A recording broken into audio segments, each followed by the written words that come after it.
How does it feel to you? He says it's courage, you know, it takes courage to live. Says most people go through life not allowing themselves to step out because they don't want to let go. They don't want to be blown around. They don't want to be moved. The courage to face life's whirling wind of contradictions. The courage to love yourself. The courage to love. For years, I was afraid to love. The courage to take a chance. The courage to be who you are. He says courage isn't for somebody else, for medals, applause, or moral debts. Courage is what at that moment feels most right for you. Not just situational ethics, but what feels right in your heart, the word of the heart, what feels right in your heart. Don't let this year be like last. And if last year was great, still don't let it be that way. Raise the standard. If your life is perfect and extraordinary, you darn well know you're not going to be happy unless you keep making it better. That's what makes us feel alive. It's not what we get that makes us happy. It's who we become and what we're able to give because we become more. Are really footprints of success. Because every step that is made and taken based upon the goals that you have for your life, every step is the progressive realization of success in your life. All their dreams and wealth and fame, and so that they could see that it's not where you're going to find your sense of completion. I realized one night in LA that the purpose of my life had always been to free people from concern.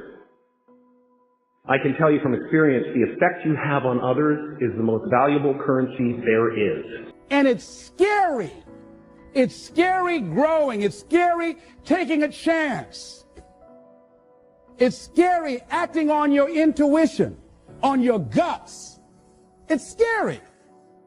It's frightening. There are people that's tolerating things right now, and they're immobilized by fear. They can see the hammer coming, and they're afraid to even move because it's scary. To go against the dominant thinking of your family, friends, and those people you associate with every day is perhaps the most difficult act of courage you will ever perform. See, when you start growing, when you start changing the way you walk, the way you talk, the way you act, the way you respond to things, the way you use your time, when you start saying no. Really easy to spend the best hour of your best days looking at what your friends are eating. And I'm suggesting to you, you think like a student. Because you're watching this mastery session because something deep within you wants you to be the master of your game. And here's the thing about every master. Every master thinks like a beginner. They're always learning. Anything you want good, you can have.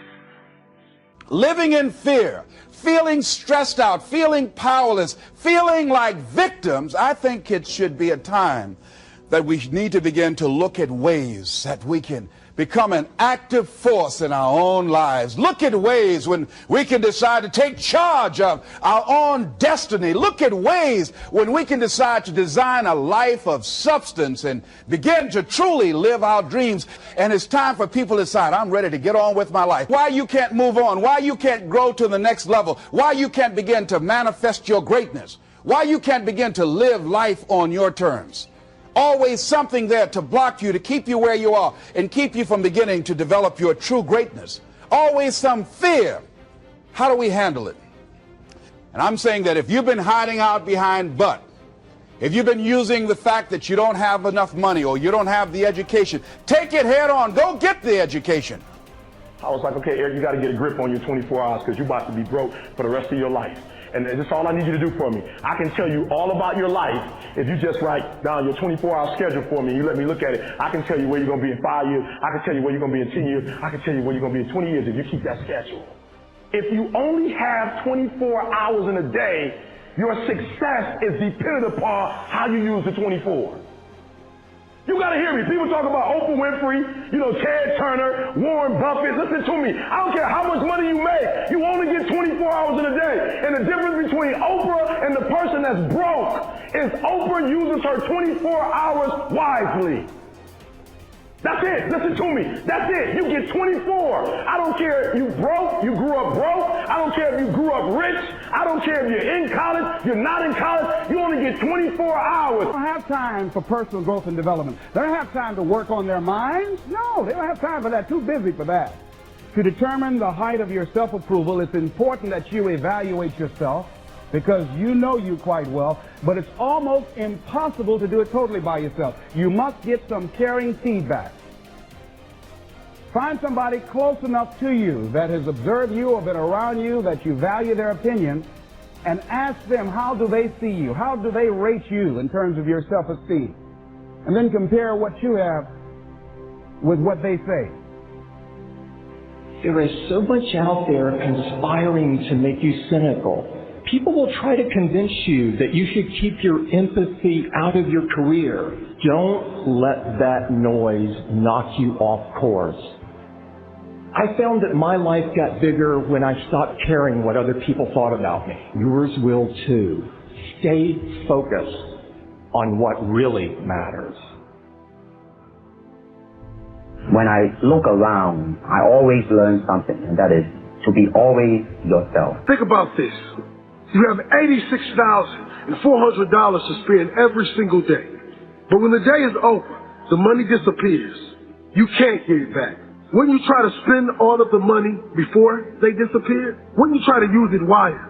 Use it as best you could. The sad part is, we only have 86,400 seconds a day, and most people take this time for granted. Most people let this time disappear without a second thought. We never get this time back. We must use it wisely. We must be productive. We must use our time to do things we enjoy, or use it to set up our life, so we can spend our future doing more things we want to do.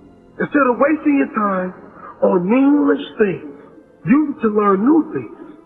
Guy said, put yourself in a position where you can't retreat, where it's do or die, sink or swim. Here's what you'll find out. You'll develop incredible swimming skills. You'll find yourself stroking unlike you've ever seen before. Through the inspiration of desperation, you'll become more creative than ever before. So what is it? How do we handle that whole piece? Throw your whole self into it. See, most people go at it tentatively. They don't give all their stuff. They don't concentrate. They don't put everything they've got in them. One guy wrote a book called All You Can Do is All You Can Do. And all you can do is enough. But he said, make sure you do all you can do. And if we're honest this evening, we know that we haven't done all we can do. So as we look at the future, we can decide that from this day forward, as I look at my personal relationships, if I look at my professional relationships, if I look at my family relationships, as I look at all the dimensions of my life, looking at myself mentally, emotionally, and spiritually, I'm going to do all I can do to develop me.